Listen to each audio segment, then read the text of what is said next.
Last time हमने जो है चैप्टर नंबर 4 जो है केमिस्ट्री का स्टेट ऑफ मैटर जो है डिस्कस करा था, उससे रिलेटेड जो है एमसीक्यूज भी जो है ऑलमोस्ट 45 जो है हमने डिस्कस कर लिए थे। यही है ना, 45 तक एमसीक्यूज हमने डिस्कस कर लिए थे। 44 आई थिंक 44 से स्टार्ट करते हैं, ठीक है। तो अच्छा, मैं 44 तक इसको ले जाता हूँ, सही है। फिर जो है हम इसको स्टार्ट करते हैं। बाकी एमसीक्यूज जो हैं इसी से प्रैक्टिस करें, इजी रहेंगे, ठीक है। मेन बात है कॉन्सेप्ट को समझना। तो कॉन्सेप्ट जब आपको बेसिक आ जाएंगे तो एमसीक्यूज को भी जो है आप इजीली सॉल्व कर पाएंगे। और बाकी जो है टेस्ट जो है मॉडरेट लेवल का होता है एज़ कम्पेयर टू एमसीक्यू या ईकेज जो है आपने इतना हार्ड प्रिपेयर नहीं करना होता, ठीक है। ये बात जहन में रखें, सही है। अच्छा, तो हम यहाँ पे थे कि 43 एमसीक्यूज कर लिया था 44 से, ठीक है। The energy release when 1 mole of an ionic crystal is formed from gaseous ion is called, हमें पता है। अच्छा, ये लेक्चर जो है मैंने कंप्लीट रिकॉर्ड भी जो है भेज दिया था, क्योंकि उस दिन मुझे टाइम भी था, तो मैंने सोचा कि काफ़ी जो है ना एक पूरा का पूरा लेक्चर जो है कंपाइल करके पूरे के पूरे एक एमसीक्यूज का ही जो है आपको प्रोवाइड किया जाए, ठीक है। ऑलरेडी रिकॉर्डेड फॉर्म में है, किसी ने सुन लिया है तो बेस्ट है। और जो है हम इस लेक्चर को जो है ना बहुत ही रैपिड लेके चल रहे होंगे, ठीक है। The energy release when 1 mole of ionic crystal is formed from gaseous ions, इसको क्या कह रहे होते हैं हम? Ionisation energy, electron affinity, lattice energy और बॉन्ड एनर्जी। लेटिस एनर्जी, ठीक है। ये बॉन्ड हेबर साइकिल में आपने पढ़ा भी होगा, ठीक है ना। नहीं पढ़ा तो हम आगे डिस्कस कर लेंगे, सही है। The volume occupied by the 1 mole of gas at S T P is, हमें पता है 1 मोल का जो है एस टी पी पे किसी भी गैस का वॉल्यूम जो होता है वो क्या होता है 22.4 DM³ या लीटर कहते हैं उसको। समझ में आ रहा है, सही है, गुड है। अच्छा, उसके बाद है MCQs number 46। The force of attraction between molecules of different substance, same molecule के बीच में जो फोर्स होता है उसको कोहेसिव कहते हैं, और डिफरेंट मॉलिक्यूल के बीच में जो फोर्स होता है उसको हम एडहेसिव कह रहे होते हैं, ठीक है। अच्छा, उसके बाद एमसीक्यूज नंबर 47 है, for a given mass of gas if the pressure is reduced 1/2 and the temperature in kelvin is double the volume become, क्या होगा? इसको जो है चार्ल्स लॉ की इक्वेशन से सोल्व करें। P1/T1 is equals to P2/T2। हरी आप आंसर बताएं इसका 47 का। क्या कर रहे हैं, प्रेशर को जो है हाफ कर रहे हैं, सही है, और टेम्परेचर को डबल कर रहे हैं। क्या होगा, प्रेशर हाफ, सही है। P1/T1 है ना, प्रेशर हाफ करेंगे तो ये 2 भी नीचे आएगा, और टेम्परेचर भी डबल कर रहे हैं तो वो 2 जो है इस 2 से मल्टीप्लाई होकर ये कितना हो जाएगा, 4 टाइम हो जाएगा, सही है 47 का। इसको अगर आप सोल्व करेंगे तो आपको जो है समझ में आ जाएगा। जस्ट सिंपल हमने जो है चार्ल्स लॉ लगाना है यहाँ पे, ठीक है। एमसीक्यू समझ में आया आपको, चार्ल्स लॉ वाला, सही है। मोस्टली जो है ना यहीं से एमसीक्यू पूछे जाएंगे आपको, चार्ल्स लॉ से, बॉयल्स लॉ से, कोई एक चीज़ गायब कर देंगे वहाँ से, ठीक है। आपको फार्मूले से जो है वो कैलकुलेट करनी होगी, ठीक है। अच्छा, सॉरी। इसके बाद आते हैं एमसीक्यू नंबर 48 पे। Which of the following is not a property of ionic crystal, इसमें से कौन सी ऐसी प्रॉपर्टी है जो आयनिक क्रिस्टल की नहीं है? हाई मेल्टिंग पॉइंट होती है, हार्ड एंड ब्रिटल जी होते हैं, good conductor of solid solid ये नहीं है, soluble in polar solvent soluble होते हैं। सॉलिड स्टेट में जो है वो गुड कंडक्टर नहीं होते, उनको जो है मेल्ट करना पड़ता है, ठीक है। तो उसी लिए इसको कहते हैं कि they conduct electricity in a molten state, सही है,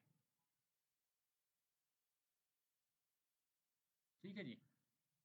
यहाँ तक चीज़ें समझ में आ रही है, सही है। या बेटा जो भी न्यूली ज्वाइन कर रहे हैं क्लास में थोड़ा जल्दी आया करें, सही है। और हम जो है एमसीक्यूज़ ही डिस्कस कर रहे हैं। मैंने ये ऑलरेडी जो है लेक्चर अपलोड कर दिया है पूरा का पूरा, ठीक है। 90 एमसीक्यूज़, इसको जो है हम रिवाइज़ कर रहे हैं। 45 लास्ट में हमने डिस्कस करे थे। एक्चुअली मुझे टाइम मिला था तो मैंने कहा क्यों ना 90 एमसीक्यूज़ का ये कलेक्टिव लेक्चर बनाया जाए, तो मैंने आपके साथ शेयर भी कर दिया है, ठीक है। होप सो कि अभी इसी क्लास में जो है ना हम नेक्स्ट चैप्टर भी स्टार्ट करें। चैप्टर नंबर फर्स्ट वो बहुत छोटा चैप्टर है, उससे रिलेटेड जो है ना एमसीक्यूज़ हम कल की क्लास में कर रहे होंगे। अगर टाइम मिला तो आज ही उसको जो है वाइंड अप कर लेंगे। अच्छा, उसके बाद है MCQ number 49। The conversion of paper directly into solid is called, ये वैसे आपके काम का तो एमसीक्यूज नहीं है, ना ही बुक का है, इसको डिपोजिशन कहते हैं, ठीक है। एमसीक्यू नंबर 50 है। The latest energy of ionic compound is highly when, कब हाईली होता है ये बात हमेशा याद रखिएगा, जब आयन की साइज़ कम हो और उस पर चार्ज ज़्यादा हो, ठीक है। तो लेटेस्ट एनर्जी जो होगी ना वो हमेशा हाई होगी। जैसे NaCl की है, कितनी है, मैंने आपको बताया था याद करने की ट्रिक, 786 है ना, उसमें एक प्लस कर दें, 787 जो है लेटेस्ट एनर्जी होती है NaCl की पर मोल।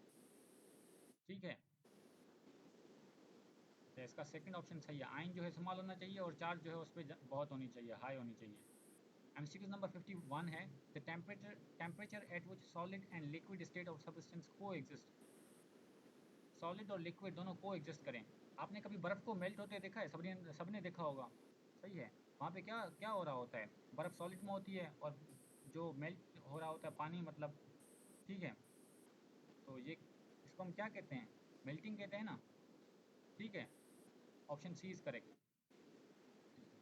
MCQ नंबर 52 है, the surface sorry, the surface tension of liquid generally dash with an increase of temperature. Surface tension temperature increase करने पे इंक्रीज करती है, डिक्रीज करती है? Surface tension basically force between a molecule है, ठीक है। और मॉलिक्यूल के बीच में फोर्स जो होगा वो टेम्परेचर इंक्रीज करने पे कम होगा या ज़्यादा होगा? हमें पता है जैसे ही हम टेम्परेचर ज़्यादा करेंगे काइनेटिक एनर्जी ज़्यादा होगी, डिस्टेंस ज़्यादा होगा, मॉलिक्यूल की मूवमेंट ज़्यादा होगी, उससे क्या होगा, फोर्स कम हो जाएगा। इट मीन्स के सरफेस टेंशन कम होगी। Option B is correct. MCQ number 53 है यहाँ पे, which of the following has highest kinetic energy? Particle in solid, particle in liquid, particle in gas और ऑल हैव सेम। हमें पता है पार्टिकल इन सॉलिड में जो है सिर्फ वाइब्रेशनल मोशन होती है, जबकि पार्टिकल इन लिक्विड में वाइब्रेशनल भी होती है और रोटेशनल भी होती है। जबकि अगर पार्टिकल ऑफ गैस में देखा जाए उसमें क्या होगा कि लिक्विड सॉरी वाइब्रेशनल भी होगी, रोटेशनल भी होगी और ट्रांसलेशनल भी काइनेटिक एनर्जी होगी, ठीक है। तो सबसे ज़्यादा किस में होगी? गैस में, ठीक है। जिस मॉलिक्यूल को ज़्यादा स्पेस हो ना, मतलब मूव करने के लिए, उसकी हमेशा काइनेटिक एनर्जी ज़्यादा होगी, ठीक है। अच्छा, the viscosity of liquid generally dash with the increase of temperature. Viscosity surface tension की तरह ही है, मैंने आपको बताया था, दोनों को साथ में याद रखना है। जैसे ही टेम्परेचर इंक्रीज करेंगे विस्कोसिटी और सरफेस टेंशन डिक्रीज करेगी, ठीक है। The pressure exerted by vapour in equilibrium with its liquid at a given temperature is called. Pressure exerted by vapour कौन सा होता है? वेपर प्रेशर होता है ना। The boiling point of water in kelvin, हमें पता है boiling point of water in Celsius कितना होता है? 100। तो उसे 270 प्लस 273 प्लस कर दें, 373 हो जाएगा। सिंपल। चीज़ें समझ में आ रही है? हम सब करें अगर चीज़ें समझ में आ रही हैं आपको। सही है, बेसिक चीज़ें आपने पढ़ी हुई हैं, बस MCQs को जो है ना थॉरली आप देख लें, कहाँ पे अगर कोई मसला हो रहा है तो जो है मुझे बता दें। अच्छा, MCQ नंबर 57 है, which of the following factor does not affect the rate of evaporation. हमें पता है सरफेस एरिया ज़्यादा करने से एवापोरेशन ज़्यादा होती है, टेम्परेचर ज़्यादा करने से एवापोरेशन ज़्यादा होगी। इंट्रामॉलिक्यूलर फोर्स जो है वो अगर ज़्यादा होगी तो एवापोरेशन कम होगी। मास ऑफ कंटेनर से कोई ताल्लुक नहीं है सरफेस अपना एवापोरेशन का, ठीक है। Option D is correct. The ideal gas equation is, हमें पता है सिंपल इक्वेशन है, PV इजिकल्स टू nRT। जब तीनों लॉ को मिलाते हैं तो एक इक्वेशन बनती है जिसको हम जनरल गैस आइडियल इक्वेशन कहते हैं, जनरल गैस इक्वेशन कहते हैं, ठीक है। The amount of heat required to raise the temperature of 10 Celsius 10 gram of water from 20 Celsius to 30 Celsius. Specific heat का ये जो है न्यूमेरिकल है, ठीक है। इसको आपने कैसे सोल्व करना है, कैसे करेंगे? Q इजिकल्स टू, मैंने बताया था ना इसका फॉर्मूला m केट की तरह याद करना है। m जो होगा मास होगा, c स्पेसिफिक हीट होगी और डेल्टा टी जो है चेंज इन टेम्परेचर होगा, ठीक है। तो अगर ये आप सोल्व करेंगे तो उसका ऑप्शन जो है 418.4 जॉल ऑप्शन करेक्ट हो जाएगा, सही है। ये MCQ समझ में आया? 59 नंबर। ये लेक्चर मैंने शेयर कर दिया है सर, प्रोफेसर जो हैं आपको शेयर कर देंगे इससे, ठीक है। 56 MCQs का हम देख लेते हैं, ठीक है। The boiling point of water in kelvin, हमें बेटा पता है boiling point of water in Celsius कितनी होती है? 100 सेल्सियस। तो केल्विन में कितनी होगी? सिर्फ 2 सेल्सियस से केल्विन में जब जाते हैं तो 273 प्लस करते हैं ना, सिंपल 373 केल्विन, ठीक है। होप यू अंडरस्टैंड, सही है।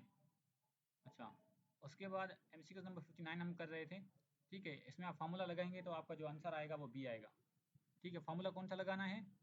Q इजिकल्स टू, Q जो है हीट है, M जो है मास है, C जो है स्पेसिफिक हीट होगा और डेल्टा T जो है चेंज इन टेम्परेचर होगा, सही है। MCQ नंबर 60 है, Boyle's law states that at a constant temperature the volume of a gas is directly proportional to its pressure, inversely proportional to pressure none of these sometimes, क्या होगा? Inversely होगा ना, simple सी statement है, ठीक है, law की। आपने statement याद रखनी है हमेशा, जस्ट फार्मूला याद कर लें, स्टेटमेंट खुद ब खुद याद हो जाएगी। एमसीक्यू नंबर 61 है, the critical temperature of gas is the temperature at विच, क्या होता है क्रिटिकल टेम्परेचर गैस पे? वो लिक्विफाई हो जाती है, सही है, सॉरी, जहाँ पे जो है वो लिक्विफाइड ना हो सके, ठीक है। ये क्रिटिकल टेम्परेचर की डेफिनेशन है, एक ऐसा टेम्परेचर जहाँ पे जो है उसको ज़्यादा लिक्विफाई ना किया जाए गैस को, ठीक है। 62 नंबर एमसीक्यूज है, एमसीक्यूज नंबर 62 है, एमसीक्यूज नंबर 62 है, the phenomena where the substance show different properties in a different direction. ये मैंने बताया भी था आपको, कैमरा पे जो है ना मोबाइल देख के, सॉरी मोबाइल जो है ना मोबाइल से आपको ये एग्जांपल भी दी थी मैंने। क्या था ये? अगर डिफरेंट डायरेक्शन में डिफरेंट प्रॉपर्टीज शो कर रहे होते हैं, क्या होता है ये?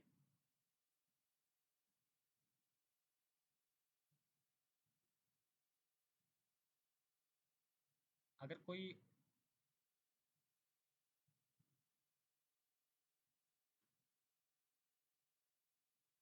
मैं ऑडिबल, मेरी आवाज़ आ रही है आपको?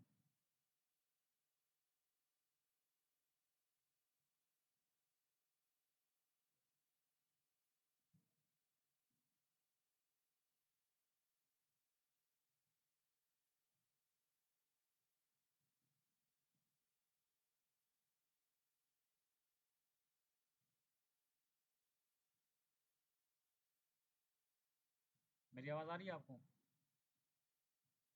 हेलो?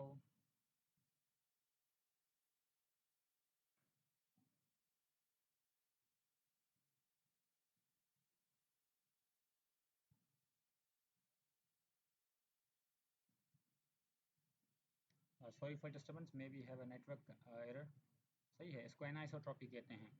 बीच में जो नेटवर्क लॉस हो गया, तीसरी क्लास लेफ्ट तो नहीं करी? अगर लेफ्ट करी है तो दोबारा ज्वाइन कर लें, ठीक है। मेरी आवाज़ आ रही है आपको? थम्स अप कर दें, ठीक है। कंटिन्यू करते हैं। अच्छा, इसको हम एनाइसोट्रॉपी कहते हैं, जब भी कोई जो है क्रिस्टल जो है डिफरेंट डायरेक्शन में डिफरेंट प्रॉपर्टी शो कर रहा होता है, जैसे कि हमने ग्रेफाइट की एग्जांपल ली थी, वो क्या कर रहा होता है, पैरेलल में इलेक्ट्रिसिटी कंडक्ट करता है, ठीक है। एमसीक्यू नंबर 63 है, the conversion of solid directly into vapour upon heating, क्या होता है? सब्लिमेशन कहते हैं इसको, सही है, सॉलिड जो है डायरेक्टली वेपर में कन्वर्ट हो रहा हो या गैस में कन्वर्ट कर हो रहा हो। एमसीक्यू नंबर 64 है, which of the following is example of molecular solid, कौन सा मॉलिक्यूलर सॉलिड होता है? ये कोवलेंट सॉलिड होता है, ऊपर वाला मेटेलिक है, ये जो है आयनिक है, तो ये जो है मॉलिक्यूलर सॉलिड है, आइस, ठीक है। एमसीक्यू नंबर 65 है, the resistance of liquid to flow is known as, क्या कहते हैं इसको? विस्कोसिटी कहते हैं ना, लिक्विड के रेजिस्ट फ्लो में रेजिस्टेंस, विस्कोसिटी, ठीक है। अच्छा, एमसीक्यू नंबर 66 है, the volume of a gas is inversely proportional to square root of its molar mass, this is, ये क्या है? अच्छा, ये स्टेटमेंट मैंने पढ़ा ही नहीं है आपको, सही है। ये ग्राम्स लॉ ऑफ डिफ्यूजन जो है ना, वो बताता है कि जो है, ये सॉरी मैंने पढ़ाई भी थी आपको, ठीक है। ग्राम्स लॉ ऑफ डिफ्यूजन में मैंने बताया था कि जो है रेट ऑफ डिफ्यूजन या रेट ऑफ एफ्यूजन, एफ्यूजन क्या होता है, किसी भी नोजल से जब आप डिफ्यूजन हो रहा हो ना, तो उसको एफ्यूजन कहते हैं, ठीक है। Movement of molecule from higher concentration to lower concentration through a nozzle, nozzle कहते हैं जो है ना छोटे से सुराख को, सपोज करें कंटेनर में आप छोटा सा सुराख कर लें, कंटेनर में जो है ना गैस हायर कंसंट्रेशन में भरी हुई है, और बाहर जो है वो गैस लीक हो रही है, जैसे हमें मीथेन की खुशबू आती है ना, कि जब कंटेनर कोई लीक होता है, मीथेन इज़ बेसिकली, हम कह लें कि जो है नॉर्मली जो हम खाना पकाने के लिए गैस यूज़ कर रहे होते हैं, सही है। चीज़ें समझ में आ रही है? थम्स अप कर दें, ठीक है। अच्छा, उसके बाद है, the volume of a gas is inversely proportional to square root of, हाँ ये कर लिया, ग्राम्स लॉ ऑफ डिफ्यूजन है। 67 MCQs, the amount of heat required to melt 1 mole of solid at its melting point is called, melting point तक उसको जो है heat require है, जो कि सॉलिड को जो है 1 मोल को मेल्ट करे, क्या होता है ये?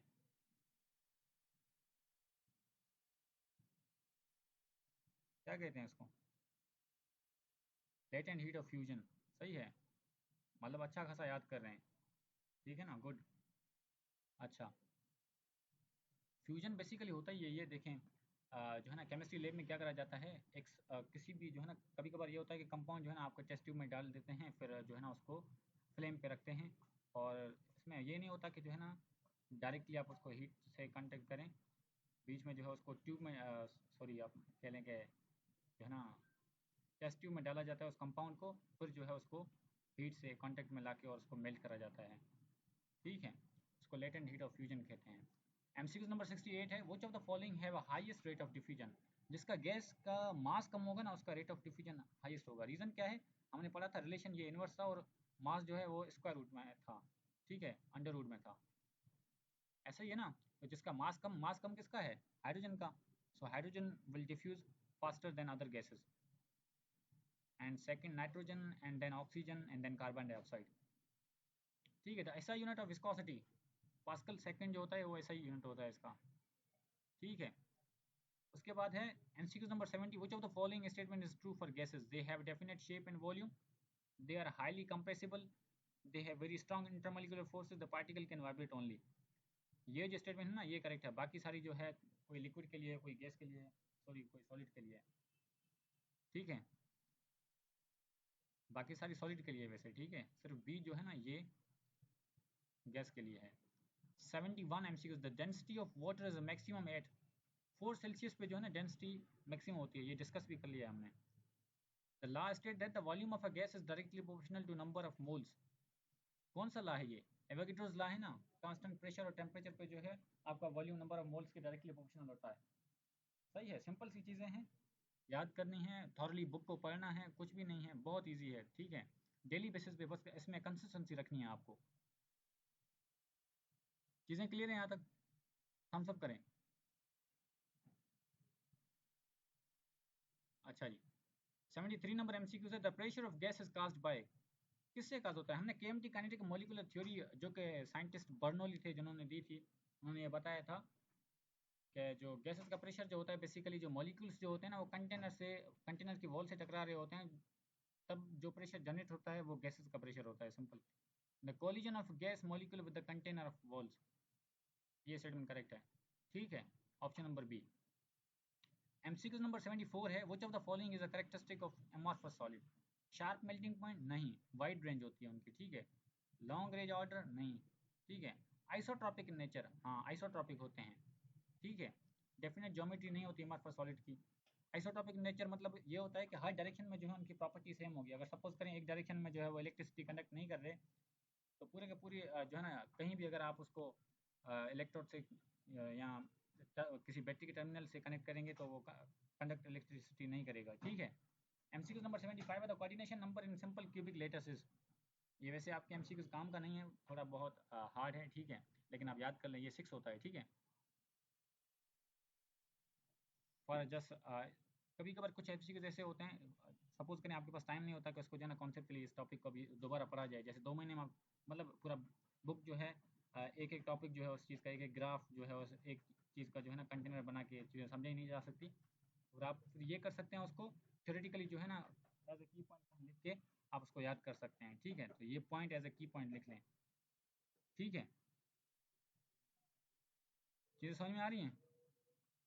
अच्छा, उसके बाद है the coordination number in a body centered cubic, 76 number MCQs. ये basically option C is correct, ये भी जो है आप लिख लीजिएगा, the coordination in number in face. ठीक है, तो ये जो है 12 होता है। सही है, इन तीनों को जो है ना साथ में लिख लीजिएगा ताकि आपको ये तीनों याद रहें। वैसे ये पूछे नहीं जाते, कभी पूछे नहीं गए हैं। ठीक है, एमसीक्यू नंबर 78 है, which of the following is example of covalent network solid. Covalent network solid कौन सा है, ऑर्गन क्या है यहाँ पे, पोटेशियम नाइट्रेट मेटेलिक दिख रहा है, सही है। कोवैलेंट नेटवर्क सॉलिड कौन सा होगा,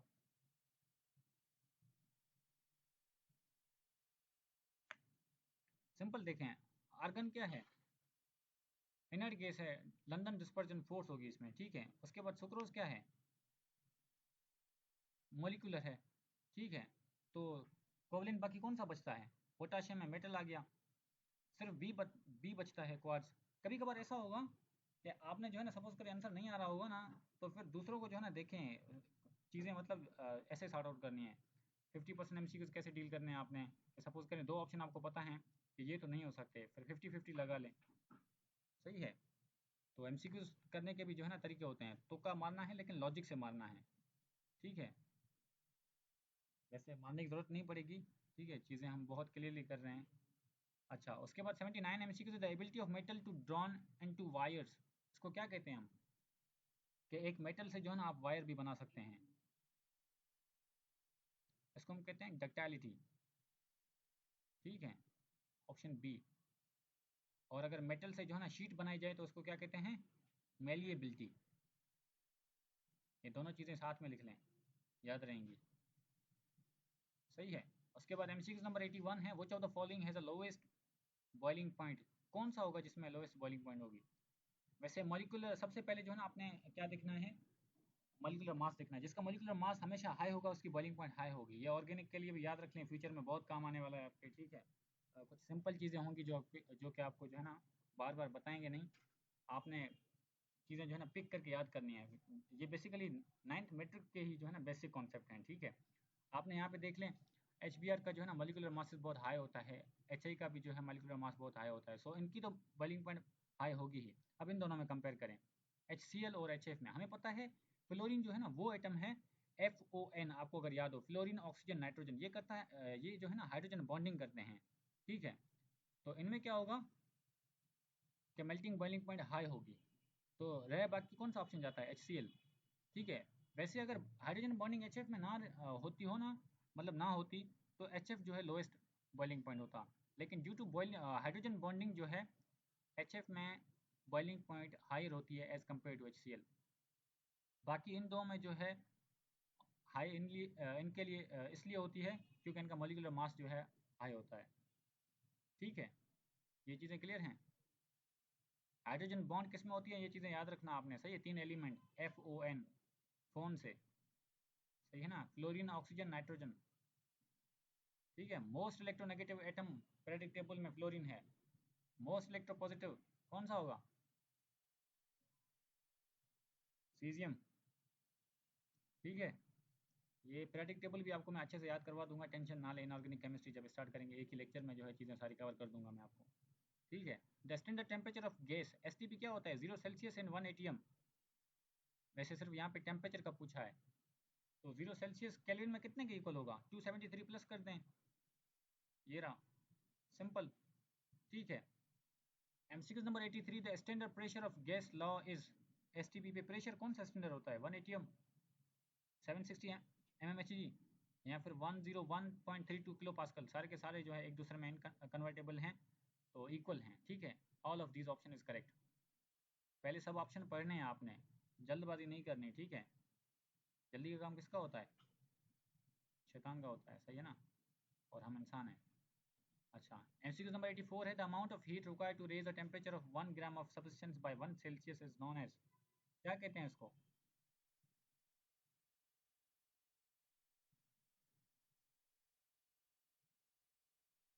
ऑप्शन लिख के बताएं, इसको क्या कहते हैं।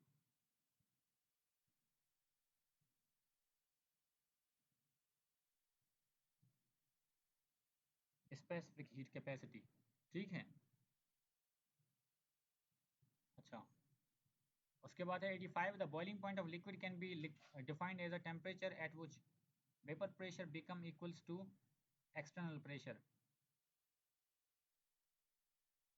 ये रहा, सही है, ऑप्शन बी इज करेक्ट, सही है। अच्छा, ऊपर वाला ऑप्शन किस लिए करेक्ट नहीं है, रीज़न ये है कि देखें, आप अगर किसी हाइट पे चले जाएं तो वहाँ लाजमी तो नहीं है कि 760 टॉर प्रेशर हो। 1 ATM सिर्फ हमारी जो एटमॉस्फेयर है ना, उसमें प्रेशर होता है, ठीक है। अगर आप डेप्थ में जाएंगे और स्पेसिफिक हाइट पे जाएंगे तो ये प्रेशर चेंज होगा।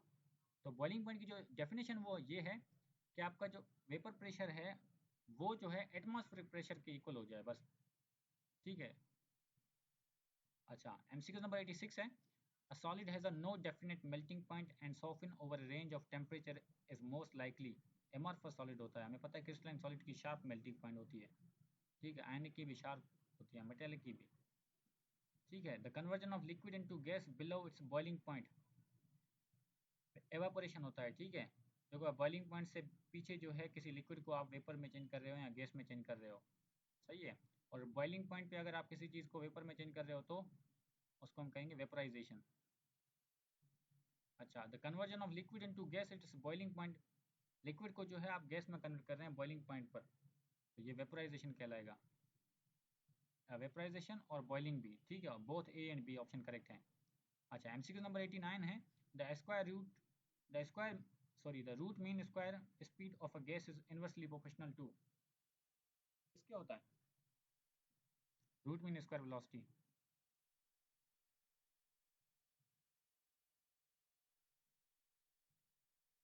ऑप्शन बता दें।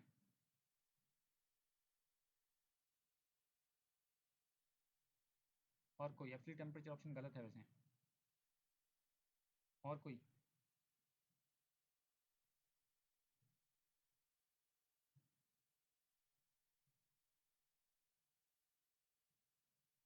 मोलर मास के इक्वल होता है, ठीक है, मतलब उसका रिलेशन होता है उससे, inverse square root mean velocity का, ठीक है ना। टेम्परेचर के साथ डायरेक्ट होता है, सही है, ये आपने याद रखना है। ये की में जो है मैंने फॉर्मूला भी दे दिया है और ये मैंने पीडीएफ भी प्रोवाइड कर दिया है आपको, आपने शायद देखा होगा, पढ़ा होगा। ठीक है, एमसीक्यू नंबर 90 है, the unit of Van der Waals constant corrected for intermolecular forces is. कौन सा करेक्ट है मोल में अगर देखें तो? ऑप्शन ए इज करेक्ट, ठीक है,